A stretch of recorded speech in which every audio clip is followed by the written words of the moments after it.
Partai Nasional Demokrat akhirnya mengumumkan calon presiden yang akan mereka dukung pada pemilu 2024, dan deklarasi dukungan kepada calon presiden ini dilakukan oleh Ketua Umum Partai Nasdem Surya Paloh pada 3 Oktober 2022 lalu, dan nama tokoh yang mereka dukung adalah Gubernur DKI Jakarta Anies Rashid Baswedan. Kita akan mendiskusikan itu pada diskusi hasil survei SMRC kali ini bersama Direktur Riset SMRC, Denny Irvani.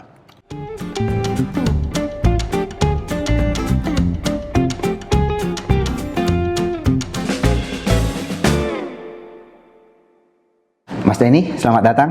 Halo, Mas Aideman. Ini menarik sekali untuk membicarakan deklarasi dukungan Partai Nasdem terhadap Anies Baswedan ini ya. Selain bahwa Partai Nasdem adalah partai pertama yang secara eksplisit memberikan dukungan kepada Anies Baswedan, dukungan ini juga menarik, terutama karena kalau kita saksikan selama ini Anies Baswedan adalah tokoh yang mungkin dipersepsi oleh banyak kalangan sebagai representasi dari kelompok politik oposisi ya, yang bertentangan dengan pemerintah. Dan pada saat yang sama, Nasdem adalah salah satu partai utama pendukung Presiden Joko Widodo. Nah, ini menarik untuk kita diskusikan. Kita ingin melihat apakah pencalonan oleh Nasdem terhadap Anies Baswedan ini akan memiliki dampak terhadap elektabilitas Nasdem atau bagaimana. Tapi sebelum itu mungkin Mas Denny bisa menjelaskan kepada kita semua survei mana saja atau bagaimana metodologi yang digunakan oleh SMRC di dalam menggali opini publik mengenai hal ini. Silakan Mas Denny. Baik, Mas Aideman, terima kasih. Kita baru saja ya beberapa waktu lalu mendengar atau menonton siaran televisi, siaran langsung deklarasi Nasdem terhadap Anies Baswedan sebagai calon presiden dari Partai Nasdem. Meskipun baru diumumkan beberapa hari yang lalu, tapi sebetulnya kedekatan Nasdem dengan Anies Baswedan itu sudah terlihat sejak lama. Sejak tahun lalu kita sudah mengikuti pemberitaan kedekatan antara Nasdem dengan Anies Baswedan, dan kemudian pada bulan Juni yang lalu 2022 Nasdem mengumumkan Anies sebagai salah satu dari 3 kandidat yang akan diusung oleh Nasdem, dan akhirnya pada Oktober ini Nasdem mengumumkan Anies sebagai capres untuk 2024. Nah, pertanyaan yang menarik adalah apa dampak pencalonan Anies Baswedan sebagai capres bagi suara Nasdem. Nah, untuk itu kita melakukan analisis data dari hasil berbagai survei nasional yang dilakukan oleh SMRC hingga Agustus 2022. Survei ini bermacam-macam, termasuk dari exit poll. Untuk survei yang terakhir pada Agustus, kita mewawancarai 1053 orang responden yang dipilih secara acak untuk mewakili pemilih nasional. Margin of error survei diperkirakan plus minus 3,1%, dan semua responden diwawancarai secara tatap muka. Oke, Mas Denny, sebelum kita membahas lebih jauh soal tadi dampak pencalonan Anies Baswedan pada suara Nasdem, mungkin kita juga perlu tahu sebetulnya profil atau kekuatan politik Partai Nasdem sejauh ini dalam 2 kali pemilu terakhir yang mereka ikuti dan menjelang 2024 ini bagaimana? Ya, dalam 2 pemilu terakhir Nasdem mendapat suara yang lumayan. Didirikan 2011, artinya Nasdem baru ikut pemilu 2 kali, yaitu pada pemilu 2014, kemudian 2019. Pada 2014 mendapat dukungan 6,7% dari suara sah. Nah, itu artinya 47 kursi yang bisa diraih oleh Nasdem dari 560 kursi di DPR. Kemudian pada 2019 Nasdem mengalami kemajuan, dukungan kepada Nasdem 9,1%, suara sah, mendapat kenaikan kursi di DPR dari 47 kursi menjadi 58 kursi. Nasdem pada 2019 itu urutan kelima setelah PDI Perjuangan, Gerindra, Golkar, dan PKB. Dan kita dengar ya, ada target kira-kira di 2024 mereka ingin setidaknya bisa menjadi partai nomor 2 terbesar. Itu artinya perlu menggeser Gerindra dan Golkar. Betul, menggeser PKB, Golkar, dan Gerindra. Ya. Kalau kita lihat dari hasil survei selama ini, suara Nasdem itu berfluktuasi ya dari waktu ke waktu. Misalnya menjelang 2014 yang lalu, Nasdem setelah didirikan baru 1,6%, tapi kemudian ada fluktuasi sehingga pada pemilu 2014 mendapat 6,7%. Pasca pemilu 2014, dalam survei menjelang 2019, Nasdem kemudian mengalami penurunan, berfluktuasi, dan baru kemudian mulai menguat kembali ketika masa kampanye resmi ya. Sehingga pada 2019 Nasdem mengalami kemajuan dibanding sebelumnya di 9,1%. Tapi kemudian lagi-lagi setelah pemilu, pemilih Nasdem kemudian berkurang dalam survei. Pasca pemilu menjadi 3% di Maret 2020, kemudian hingga survei terakhir 3,5%. Artinya pemilih Nasdem ini pemilih yang tidak stabil ya. Dukungan pada Nasdem berfluktuasi dari waktu ke waktu, dan kalau kita bandingkan menjelang 2024 ini di survei terakhir Agustus yang 3,5% dibanding waktu yang kurang lebih sama menjelang 2019 yaitu di survei September 2,1%, itu tidak terlalu banyak ada perubahan. Sehingga kita belum melihat indikasi Nasdem akan lebih kuat lagi dibanding pemilu 2019. Itu kira-kira dinamika suara atau kekuatan Nasdem menjelang 2024 ini. Ya, dari data yang disampaikan oleh Mas Denny ini kita bisa melihat sepertinya ada pola gitu di masa-masa ketika belum masuk masa kampanye. Atau mungkin ini ada hubungannya dengan dukungan terhadap calon presiden. Karena kita lihat di sini ketika masuk masa kampanye suara Nasdem di 2 pemilu terakhir itu mengalami kenaikan. Apakah demikian Mas Denny?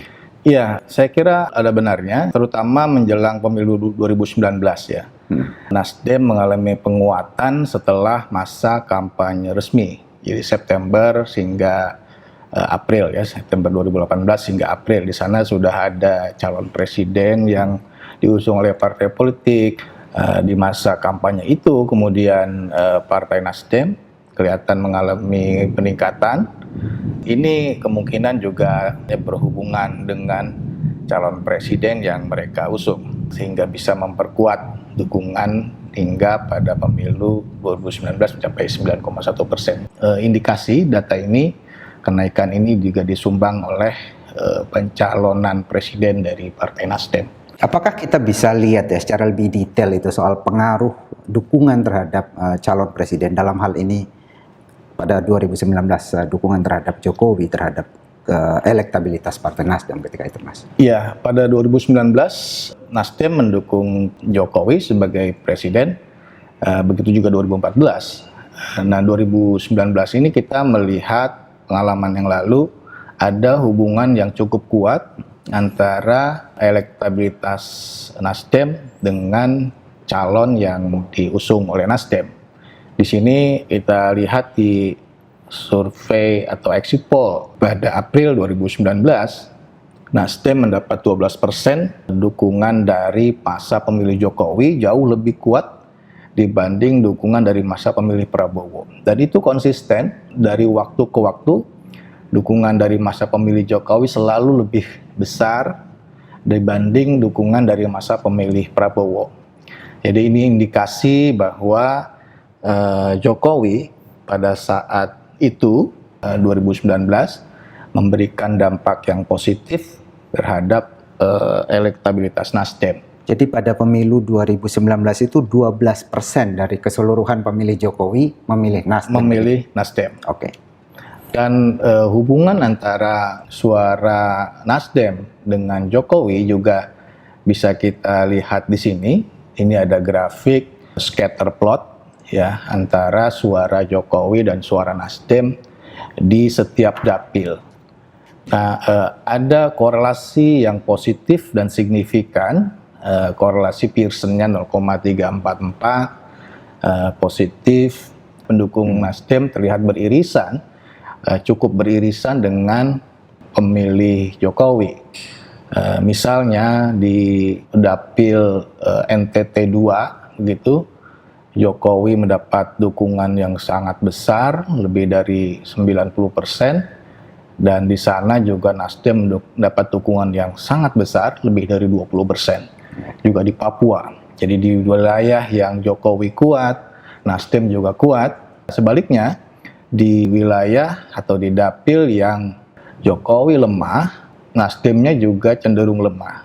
Misalnya di Aceh 1, kemudian di Sumbar 2. Ini menunjukkan bahwa ada hubungan suara Nasdem pada waktu itu dengan dukungan pada Jokowi.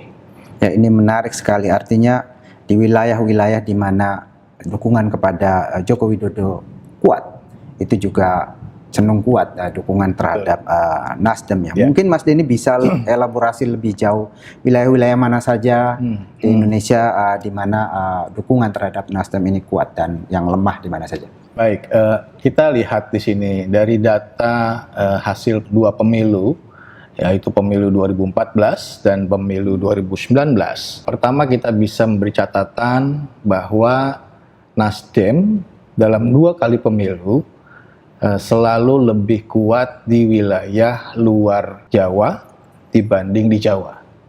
Di luar Jawa itu ada Sumatera dan juga ada Indonesia bagian timur, ya. Yang kedua, juga konsisten Nasdem lemah di 2 wilayah, 2 zona, yaitu di DKI dan Banten. Itu pada 2019 hanya mendapat 5,1% suara, tidak jauh berbeda dengan 2014, 5,6%. Kemudian di wilayah Jawa Barat juga wilayah yang lemah bagi Nasdem, bahkan wilayah yang paling lemah ya dukungan pada Nasdem, hanya 5% di 2019 dan 4,9% di 2014. Yang menarik di sini juga kita melihat ada perubahan yang signifikan dukungan kepada Nasdem dari 2014 ke pemilu 2019, terutama di wilayah Indonesia bagian timur atau di luar Jawa dan Sumatera. Dari 7,5% di 2014 naik menjadi 13,2%, naiknya sekitar 6%. Nah, itu lebih tinggi dibanding kenaikan-kenaikan yang terjadi di wilayah lain pada Nasdem. Kira-kira Mas Denny, kenaikan di wilayah timur ini kita bisa lihat apa ya penyebabnya? Ya, kita bisa lihat dari faktor yang lain, yaitu agama. Ya. Oke, ya. Kita tahu bahwa saudara kita di Indonesia bagian timur cukup banyak yang berlatar belakang non-Muslim, sementara wilayah Barat lebih besar proporsi Muslimnya. Nah, ini juga menarik ya. Ada perubahan wajah pemilih Nasdem antara 2014 dengan pemilu 2019. Pada 2014, dukungan untuk Nasdem dari pemilih Muslim dan non-Muslim itu seimbang. Jadi dari pemilih Muslim ada 6,7%, di non-Muslim dari pemilih non-Muslim Nasdem mendapat dukungan 6,4%. Lalu pada 2019 kita melihat ada perbedaan yang signifikan, di mana dukungan dari pemilih non-Muslim kepada Nasdem itu jauh lebih besar dibanding dukungan dari pemilih Muslim. Di pemilih non-Muslim ada 14% dari pemilih non-Muslim yang ditarik oleh Nasdem dalam pemilu 2019. Sementara dari pemilih Muslim ada 8,3%. Jadi kelihatan lebih besar proporsi pemilih non-Muslimnya pada 2019 dibanding pada pemilu 2014. Itu kira-kira karakteristik pemilih Nasdem dari 2 pemilu terakhir kita. Jadi sama-sama naik sebetulnya ya, baik pemilih Muslim maupun non-Muslim, tapi yang non-Muslim ini kelihatan lebih kuat. Apakah kalau kita lihat dari profil capaian Nasdem pada 2 pemilu terakhir ini, terutama pemilu terakhir ya 2019, bahwa ada wilayah-wilayah tertentu di mana Nasdem kuat dan ada wilayah tertentu yang masih lemah. Kemudian dari sisi proporsi agama juga kelihatan lebih kuat ya untuk non-Muslim. Apakah pilihan atau pencalonan Anies ini bisa dikatakan bagian dari strategi Nasdem untuk mengubah peta suara ini? Kita saksikan tadi bahwa Jabar dan DKI Jakarta itu proporsi penduduknya cukup besar dan ini menjadi titik lemah Nasdem, dan itu juga wilayah yang selama ini kita persepsi sebagai wilayah Anies Baswedan. Apakah ini bagian dari strategi untuk melakukan itu, untuk meraih suara dari sana, dan seberapa besar peluangnya untuk mengubah peta dukungan itu?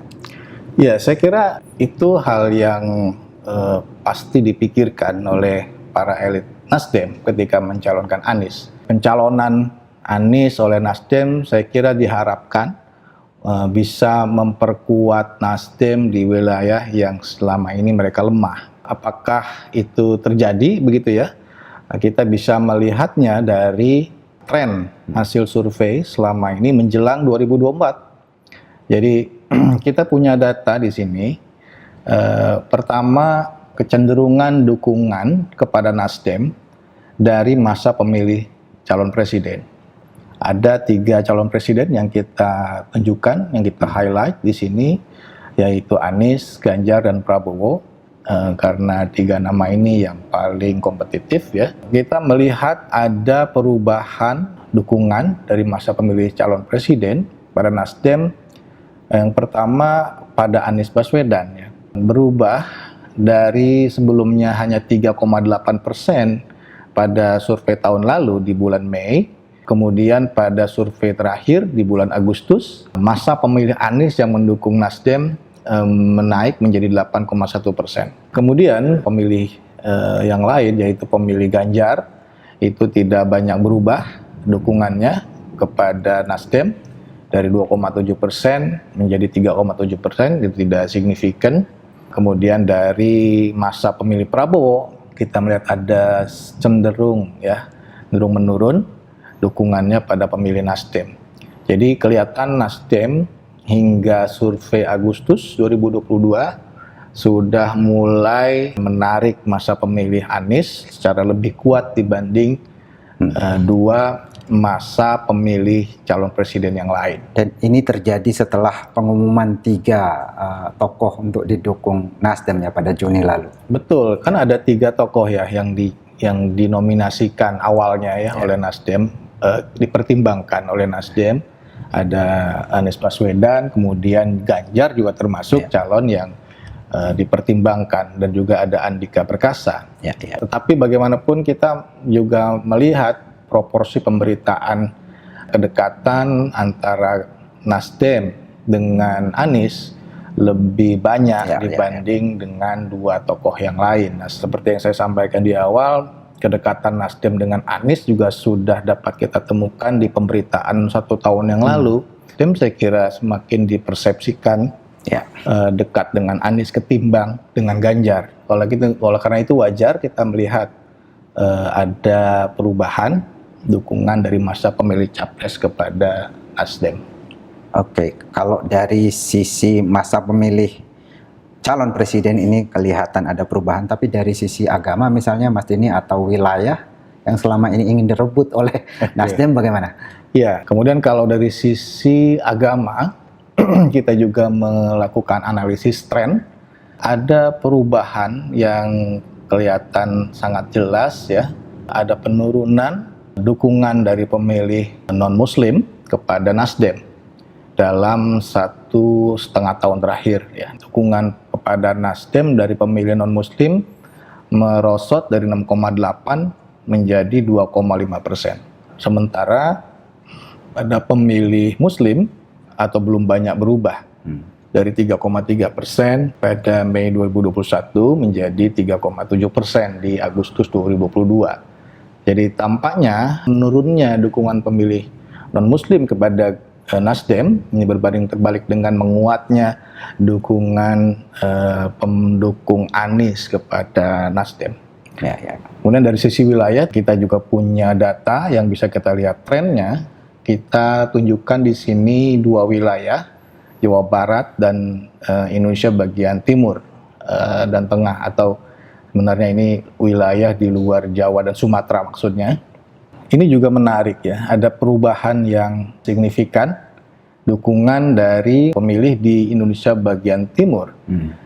Pada Mei 2021 yang lalu, kita mencatat ada 10,8% warga di Indonesia bagian timur yang mendukung Nasdem jika pemilihan diadakan pada waktu survei.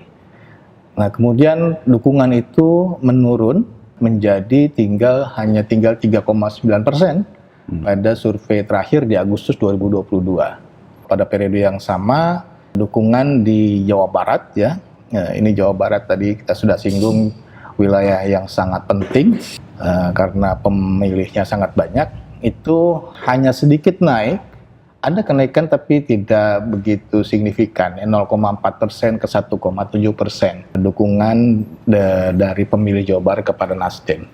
Jadi kalau selama ini diharapkan ada kenaikan dukungan yang signifikan dari pemilih di Jawa Barat kepada Nasdem, kita belum melihat indikasi yang kuat itu terjadi pada Nasdem, setidaknya sampai survei di Agustus 2022. Yang kelihatan lebih jelas adalah merosotnya dukungan dari pemilih di Indonesia bagian timur kepada Nasdem secara signifikan. Ini menarik sekali Mas Denny, saya kira tadi Mas Denny menjelaskan bahwa pencalonan Anies Baswedan oleh Partai Nasdem ini ternyata memiliki dampak ya terhadap elektabilitas Nasdem. Setidaknya sejak ramai diberitakan bahwa Nasdem mulai mendukung Anies sebagai capres, elektabilitas Nasdem dari kelompok pendukung Anies mengalami penguatan. Saya kira ini konsisten dengan sebelumnya ketika pemilu 2019, ketika Nasdem mendukung Jokowi ketika itu, suara dari pendukung Jokowi yang memilih Nasdem cukup signifikan juga, 12%. Beda sekali dengan limpahan suara dari pendukung Prabowo terhadap Partai Nasdem. Namun demikian, tadi sudah dijelaskan bahwa walaupun terjadi perubahan wajah dari pemilih Nasdem ini, tetapi yang kita saksikan misalnya dari sisi wilayah dan dari sisi agama itu mengalami penurunan suara Partai Nasdem ini di Indonesia bagian timur, terutama dari kelompok non-Muslim. Tetapi pada saat yang sama dari wilayah-wilayah yang diharapkan suara Partai Nasdem ini meningkat, ternyata juga belum berdampak signifikan ya. Misalnya di Jawa Barat, kita tadi saksikan data dari Mas Denny, data dari SMRC menunjukkan bahwa hanya ada sedikit perubahan, bahkan perubahannya itu tidak signifikan. Jadi ada penurunan di Indonesia bagian timur pada masyarakat non-Muslim, tetapi pada saat yang sama di masyarakat Jawa Barat misalnya sebagai penduduk sebagai wilayah yang paling besar itu tidak mengalami penguatan setidaknya sampai sekarang ini. Jadi wajah pemilih Partai Nasdem berubah, tetapi yang berubah di pemilih yang selama ini mendukung, sementara suara baru itu belum masuk. Ini adalah efek dari pencalonan Anies Baswedan oleh Partai Nasdem sebagai calon presiden pada pemilu 2024. Saya kira demikian diskusi kita pada kali ini. Mas Denny, kita akan ketemu kembali pada diskusi hasil riset SMRC pada program selanjutnya. Terima kasih.